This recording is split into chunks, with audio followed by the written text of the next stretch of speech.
Alright, so in this video I'm gonna be explaining another important paper with the title Relational Pooling for Graph Representations.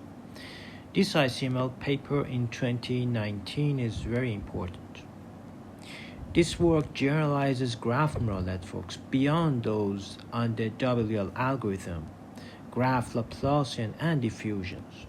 Our approach, denoted relational pooling, draws from the theory of finite partial exchangeability to provide a framework with maximal representation power for graphs. RP can work with existing graph representation models and somewhat counterintuitively can make them even more powerful than the original WL isomorphism test.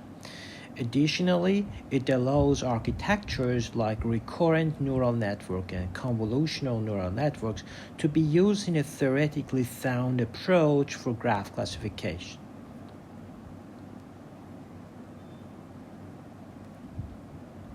So we introduce relational pooling, a novel framework with maximal representation power for graph input, for any graph input. In relational pooling, we specify an idealized most powerful representation for graphs and a framework for tractably approximating this ideal. This ideal representation can distinguish pairs of non-isomorphic graphs even when the WL isomorphism test fails, which motivates a straightforward procedure using approximate relational pooling. A key inductive bias for graph representation is invariance to permutations of adjacency matrix, which is graph isomorphism. So our work differs in its focus on learning representations of finite but variable size graphs.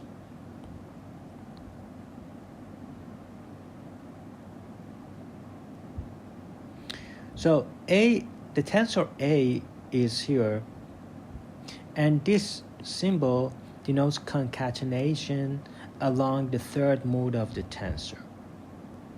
X denotes the feature vector of edge, and a permutation bijection pi from the label set to itself. Inspired by this paper, this joint exchangeability, we define a joint relational pooling permutation invariant function for non-bipartite graphs, whether directed or indirect. Permutation invariant because if you have a sum, then doesn't matter the order of that. Like ideas of that paper, deep set, all of them use sum, so sum is a very good function because it makes it permutation invariant. Now, relational pooling for bipartite graphs is motivated by separate exchangeability, and this is that. Pi and sigma are permutations of VR and VC.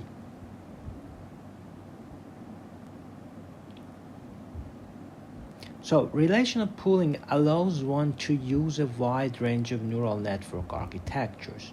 For example, if you are using RNNs, multi-layer perceptron, a valid architecture is to vectorize the graph and learn F over the resulting sequence. F can be RNN like an LSTM or GRU or a feed-forward neural network, with padding if different graphs have different sizes. There are several variations of equation 4.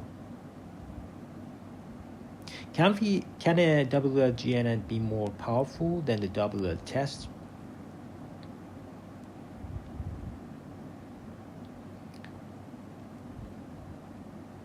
Then they talk about tractability via canonical orientation.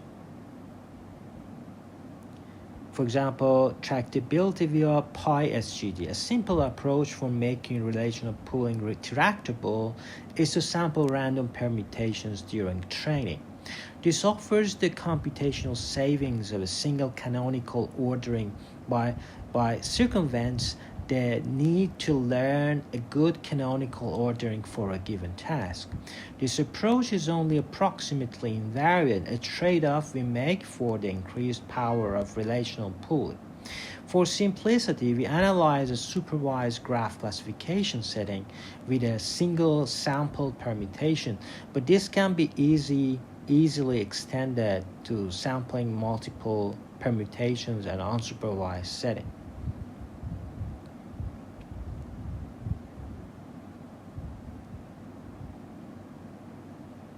So let B be a mini-batch sampled uniformly from training data. To train RP with pi SGD, we follow the stochastic gradient descent update. Then they talk about tractability via k-ary dependencies. Because k-ary pooling, whereby the computational complexity of summing overall permutations of an input sequence is reduced by considering only permutations of subsequence of size k. So we propose k-ary relational pooling which operates on k-node induced subgraphs of G,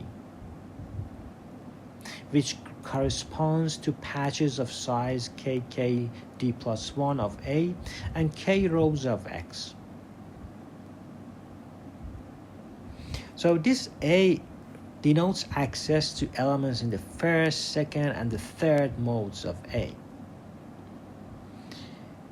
This column, when I say column, it means selecting elements from indices from A to B or from 1 to K.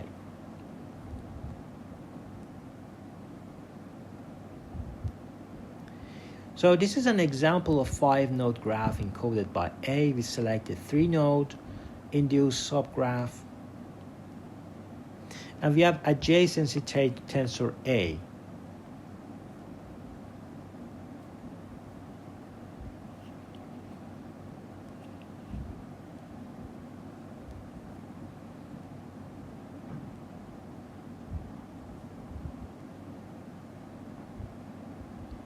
Here we elaborate on the addition of unique identifiers to graphs. This can be expressed as H sub G. For instance, we may observe the following graph with endowed vertex attributes. The numbers indicate vertex features, not labels. We can present this with an adjacent matrix and vertex attributes. These are in the appendix of this paper. Then they present an equivalent but alternative representation of relation pooling GNNs that may be simpler to implement in practice.